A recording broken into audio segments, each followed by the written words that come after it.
Bonjour à vous. Nous sommes le dimanche 16 avril 2017 et vous êtes sur ma chaîne Chronique d'une colère ordinaire. Alors aujourd'hui, je vais parler à ceux qui ont mon âge, ou tout au moins qui s'en approchent, et me présenter donc un petit peu mieux qu'à l'habitude, vous ne me connaissez pas bien. Alors j'ai 81 ans passés, j'ai la chance d'être en bonne santé, donc tout va bien de ce côté-là, j'ai une vie saine, je fais un peu de sport, donc je ne me plains pas. Mais j'ai eu une vie donc assez disons, un petit peu aventureuse, quoi, si on veut. Alors pendant mes jeunes années de 20 ans, de 19 ans à 35 ans, donc j'ai été officier dans l'armée de l'air comme navigant, navigateur bombardier. J'ai commencé dans le transport, j'ai fait la guerre d'Algérie comme les gens de mon âge. Et puis j'ai terminé dans la force aérienne stratégique sur Mirage 4 comme navigateur bombardier pendant 5 ans, sous les ordres du général de Gaulle. Donc voilà. Donc j'ai quitté l'armée en 1971 pour partir en Afrique pendant 28 ans, où j'ai fait une carrière de cadre, puis de directeur de société, où j'ai créé ma propre société. Après être passé au Sénégal pour 8-9 ans, au Gabon pour 9 ans aussi, 9-10 ans.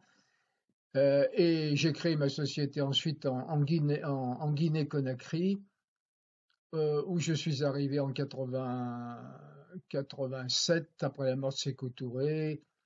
J'ai créé une société, donc import-export, commerce de mobilier, tout, équipement pour la maison, etc. Et j'ai quitté la Guinée donc en 96, où je suis rentré en métro en France, donc, et j'ai pris ma retraite en 98, donc à l'âge de 62 ans. Voilà. Donc, vous voyez, j'ai eu un petit peu un parcours un peu éclectique. Et en fait, j'étais dans le système, quoi. Je m'en contentais. Malgré tout, j'ai toujours essayé, lorsque j'ai été dans le civil, en Afrique, dans mes emplois de cadre et de direction, j'ai toujours essayé d'être le plus juste possible et d'atténuer en quelque sorte les rigueurs du système. J'ai toujours donné aux gens leur juste rémunération et quelquefois souvent même au-delà.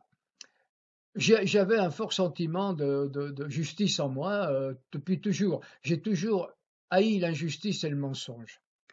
Bon, voilà, tout cela pour dire en fait quoi? Ben pour dire que depuis que je suis en France, quoi, et particulièrement depuis que nous sommes entrés dans l'Europe, dans cette fameuse Europe dont on nous rabat les oreilles, et qui en 92, après la chute du mur de Berlin, avait suscité de grands espoirs en moi et en beaucoup de gens.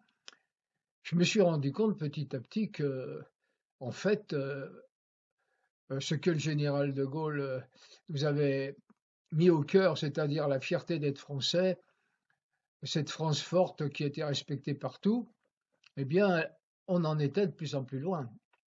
Et que les gens qui étaient à sa tête étaient de plus en plus médiocres, bien entendu, comparé au général de Gaulle, mais même comparé à Pompidou et comparé, oui, Pompidou, puis après ça n'a fait que chuter, quoi.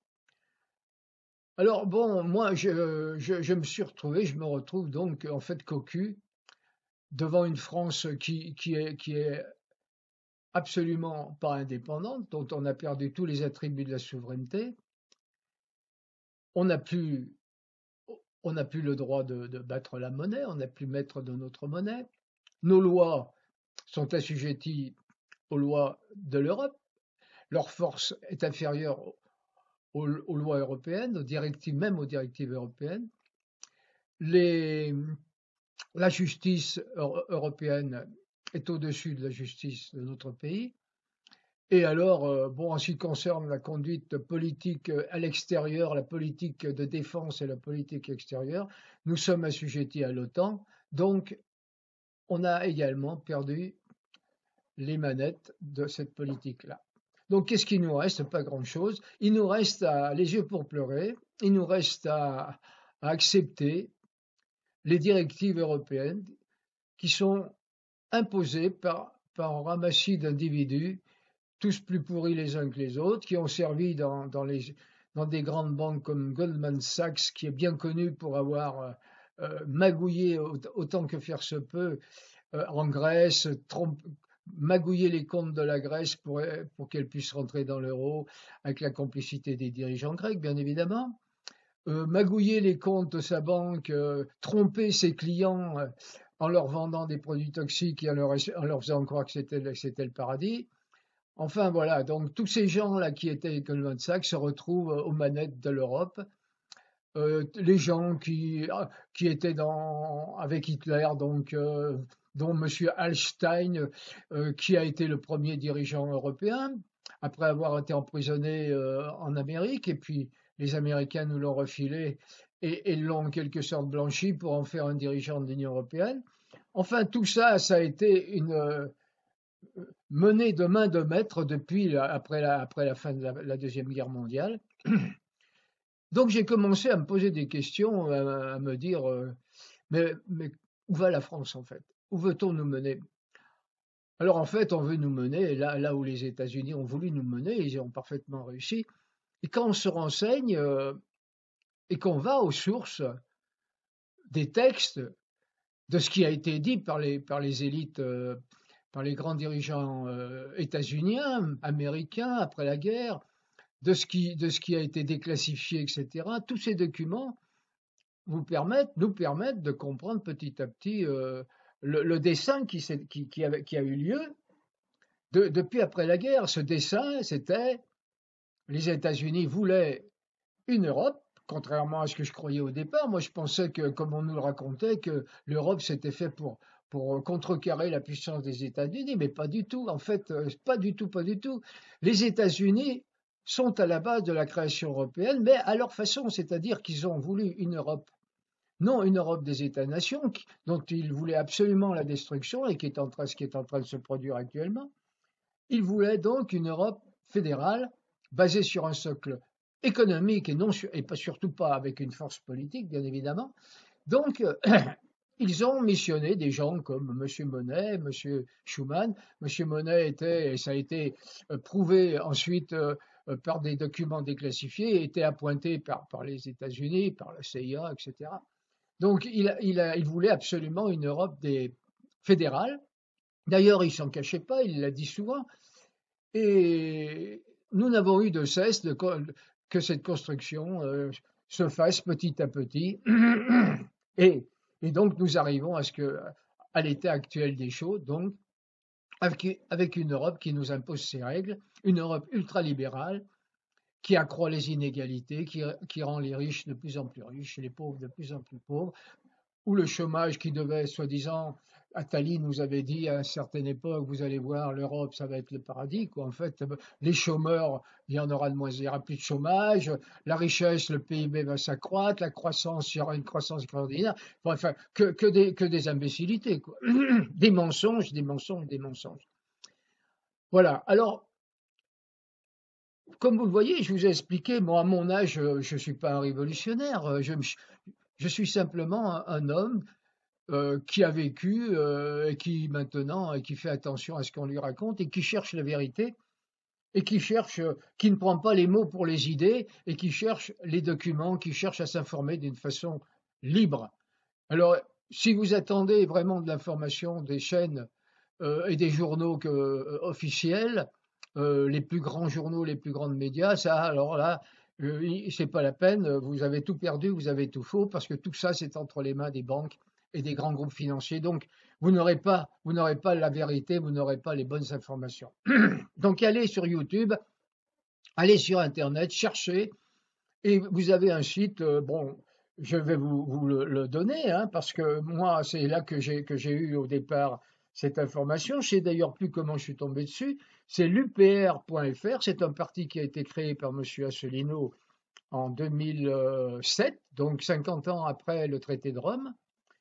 Et c'est un parti qui a pour but, enfin, et pour vocation de rassembler autour de lui tout un tas de gens comme moi, quoi, en fait, des jeunes, des vieux, qui cherchent à donner à la France sa souveraineté, à redonner à la France sa souveraineté. C'est-à-dire que il n'y a pas d'histoire de gauche, de droite, etc. Surtout pas d'extrême.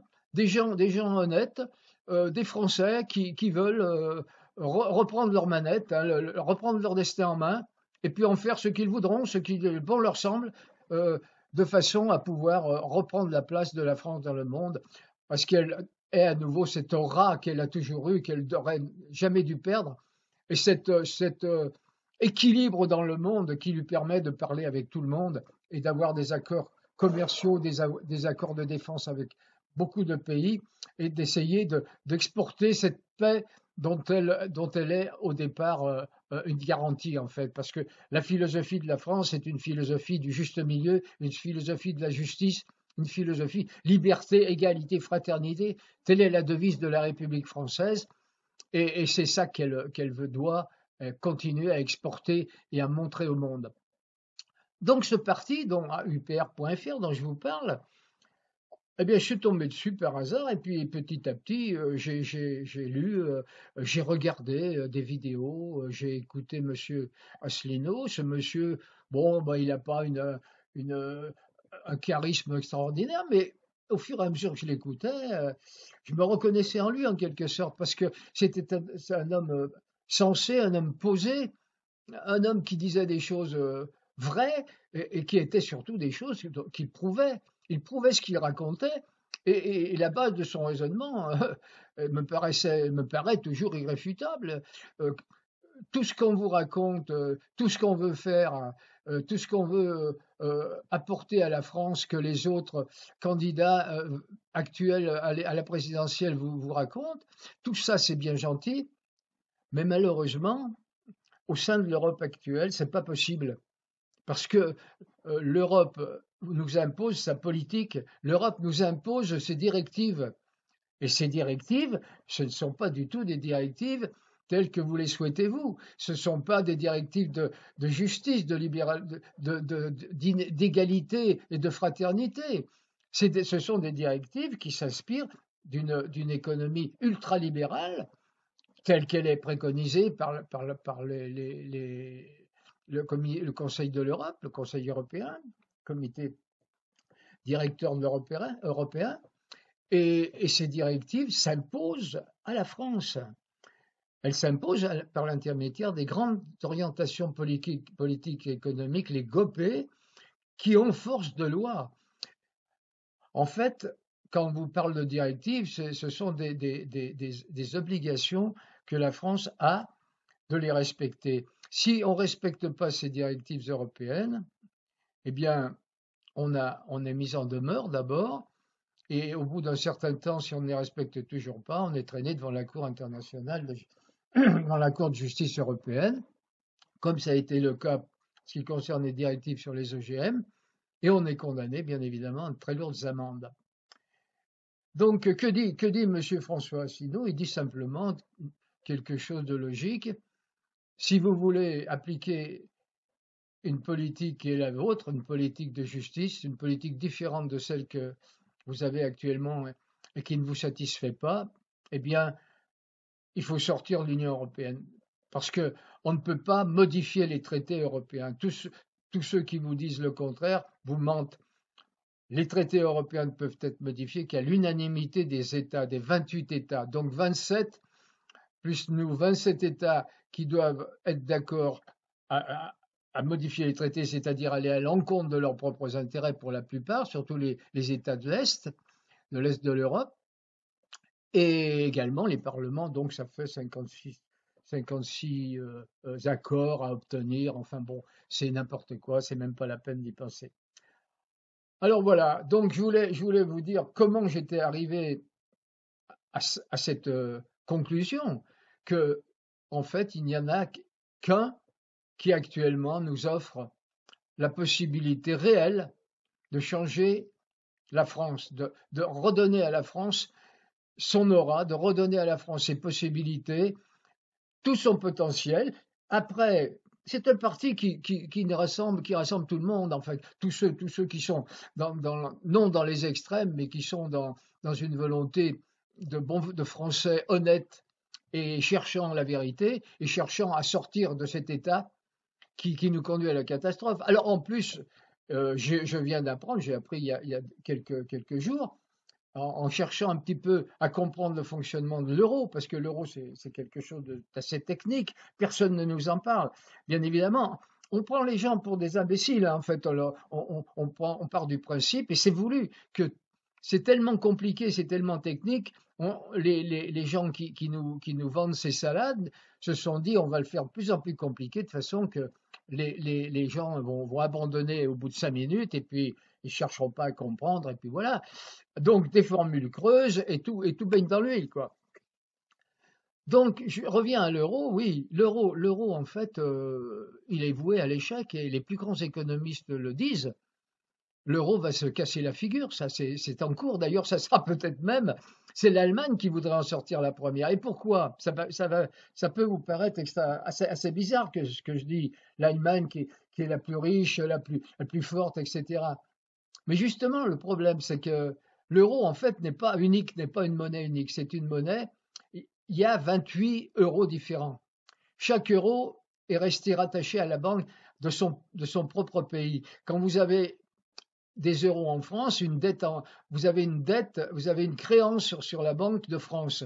Si vous avez des euros en Allemagne, vous avez une créance sur la Bundesbank, la banque allemande. Et ça explique les grosses difficultés qu'a la banque allemande actuellement. C'est le problème des targets, ce qu'ils appellent les targets 1, target 2. Donc, quand vous avez des capitaux qui fuient de la Grèce ou de l'Espagne ou de l'Italie et qui vont en Allemagne, la Banque d'Allemagne constate donc qu'elle a une créance. Par exemple, si ça vient de Grèce, ces capitaux, elle a une créance sur la banque centrale de Grèce. Et pareil pour les autres pays. Donc, elle se retrouve actuellement, tenez-vous bien, avec 829 milliards de créances sur des pays du Sud, c'est-à-dire des créances pourries qui sont irrecouvrables au cas où l'euro se casserait la figure. Alors, ces gens qui font ces transferts de capitaux, il faut se dire que ce sont des financiers et des grosses fortunes, et ils sont en train d'anticiper la chute de l'euro. Ça veut dire que lorsque l'euro, leur argent qui a été rapatrié, qui a été expédié en Allemagne, lorsque l'euro va se casser la figure, la Bundesbank va être obligée de les rembourser en Deutsche Mark, et le Deutsche Mark va s'apprécier d'une vingtaine de pourcents par rapport à l'euro à ce moment-là, ce qui fait que, bon, ça sera le jackpot, quoi. Mais la Bundesbank n'est pas du tout contente parce que son bilan est plombé, elle a 829 milliards de créances douteuses, ou tout au moins là-dedans peut-être plus de la moitié, enfin bon, c'est la catastrophe. Elle est très très mécontente. En plus, on parle de l'Italie avec ses banques qui sont presque en train de faire faillite, et on pense que ce sera l'Italie qui sera la première qui va être la première obligée de sortir de l'euro. Et dans ce cas, tenez-vous bien, dans ce cas, l'Italie va avoir 350 milliards en gros de ce qu'on appelle la prime de sortie, remboursée à la Banque centrale européenne, plus en gros 150 milliards de billets, ça va lui faire une dette de 500 milliards qu'elle ne pourra jamais rembourser. Donc ça va être un défaut de 500 milliards. Si on n'est pas sorti à ce moment-là de l'Europe, ça va être cette dette de 500 milliards de l'Italie va être obligée d'être payée par les autres États, dont la France qui tient 20%. Donc 20% de 500 milliards, ça fait 100 milliards. J'aime autant vous dire que là ça va pas être triste pour nous. Voilà, donc soyez bien conscients que nous sommes dans une situation extrêmement dangereuse, extrêmement grave, et qu'on nous ment. La plupart des candidats mentent ou alors ils sont incompétents. Bon, on peut estimer que Fillon nous ment parce qu'il est au courant. Mélenchon, il sait très bien qu'en racontant qu'il va changer les traités, plan A, plan B, ça va nous retarder de 2, 3, 4 ans, etc. Et après un référendum avec Le Pen, tout ça c'est du pipeau, ça va nous mener nulle part. Alors voilà, alors je voulais, moi, expliquer ma position, expliquer mon parcours, qui j'étais, pourquoi j'avais compris enfin en cherchant et en m'informant personnellement ce qu'il fallait faire. Il n'y en a qu'un qui préconise ce qu'il faut faire. Après, une fois qu'on sera sorti de l'Europe et de l'euro et de l'OTAN, eh bien, à ce moment-là, le programme de l'UPR tel qu'il vous est présenté, s'il ne vous satisfait pas entièrement, de toute façon, il y a des référendums révocatoires. Allez sur l'UPR, vous allez voir ce programme. Référendum révocatoire dans lequel le président met en jeu sa position et s'il est désavoué, il va partir.